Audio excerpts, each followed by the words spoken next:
Hey, welcome to today's Daily Walk. So today we're talking about the importance of creating margin for advancement of our businesses. So let me give you kind of what margin is from a business perspective. So from a business perspective, margin would be like a buddy of mine, he sells $1 million jobs and his margin is like 0.1%. So that means that after all the work is said and done, he yields about 8% of whatever the millions that he's selling. Where other businesses, like say a Coca-Cola, if you sell a can of Coke or your Coca-Cola, the margin on that might be much higher because the cost to make it is lower.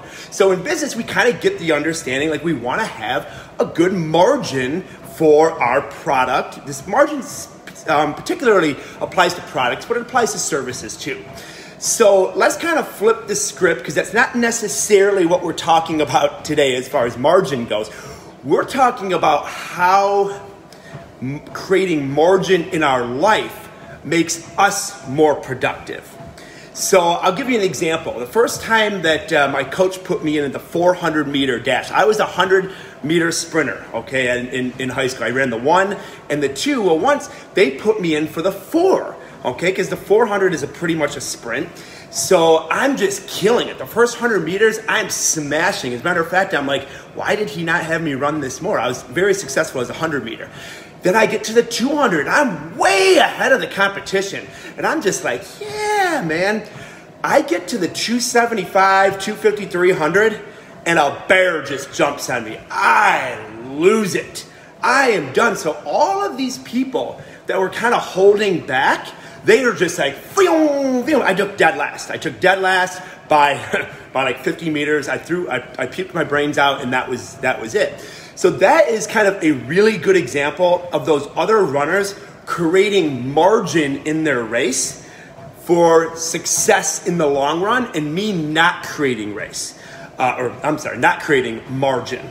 So what I mean by that is, to me, I was like, hardcore, yeah, you gotta go. And you might be thinking that, like, in our society, creating margin is sometimes, especially in the business world, creating margin sometimes is like looked down upon. People say, oh, sleep when I die, go hard or go home. Man, you gotta show up big all the time. And yeah, that sounds great. But it's funny because we're doing a series in our Macro Missionary, in our nutrition program right now on hormones. And the number one thing, in my opinion, to control and have healthy hormones is creating margin in balance. So for example, when we go, our neurohormones are all, like I just got done working out, my neurohormones are all up, norepinephrine, epinephrine, catecholamines, testosterone is up. So a lot of times people look at that and they're like, shoot, go hard again. Go hard 3 hours later. Go hard 6 hours later. Go hard tomorrow. Go hard the next day. Man, this is all positive things. That's that short-lived. That's that sprinting mentality instead of looking at the big picture, because when we go, we enter a refractory period. We desensitize the receptors of those hormones, making them less relevant and more obsolete. And then the parasympathetic nervous system hormones don't have a chance to kick in, settle us down, so our battery is full and we're able to rock and roll. In other words, there's no margin in that scenario, but people do it all the time and they burn out, they start retaining water, they start looking blah, and that happens in business or anything. A big area in business where I see people not creating margin, or in parenting, is they're going to the 4 o'clock game, the 5 o'clock game. They're very supportive of their children to the point where they're like, you know what? We don't need to do date night. We don't got time for that. We've got all these things. Marcy's got to play at 3. Timmy's got a basketball game at 7.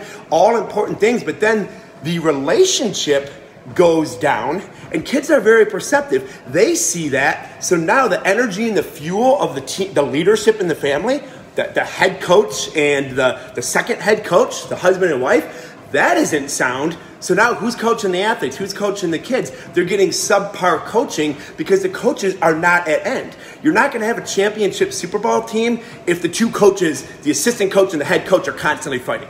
You see what I'm saying? That would be an example of creating margin. But on the outside, it might look like, well, what do you mean? You're putting the relationship before the kids? No, we're putting, in essence, the kids before anything, but in order to do that, the relationship needs to come first. We need to create margin. We need to go on date night. We need to slow things down over here to recharge some things over here. Okay, so that's huge. Yeah, go big, go home. All those euphemisms sound absolutely amazing, but if there's no margin to engage that sympathetic nervous system in some cases, or to slow down and recharge, then we're going to end up living a more of a mediocre life, okay? Life isn't necessarily won by who is spraying the fastest.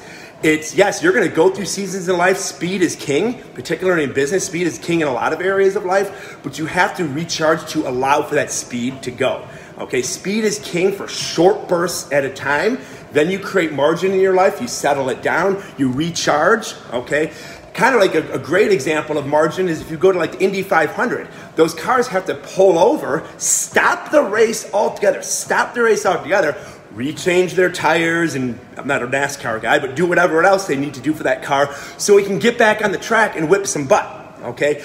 That is the importance of margin, okay? Someone that doesn't understand margin would be like, no, man, just burn those things. Forget stopping. I'm going to keep going and let everybody else stop. Yeah, that's great until the tires go bald and then you swivel off the track or worse, okay? So if you're in it to play the game in the long run, I'm talking about the 10-year game, the 15-year game, the 40-year game, then margin is an absolute must. It will prevent that churn and burn mentality. So schedule that margin in your life, okay? Schedule that date night, schedule that, whatever it might be, schedule that time to meditate. You might think, meditate? I ain't got no time for meditation.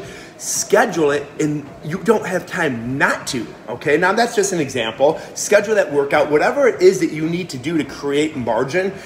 Stop looking at 10 feet. Take that plane, take that rocket up to 10,000 feet and look at the big picture. How will creating margin, how will you recharging yourself 10x your business, 10x your marriage, 10x everything else, your health, your fitness, everything else in your life. So sometimes less equals more, and that's the big concept of margin. So sometimes we balance periods of more with periods of less, and that gives us more in the big picture. You guys have an amazing rest of your day, and hopefully there are some concepts that we discussed that will enable you to create margin in your life.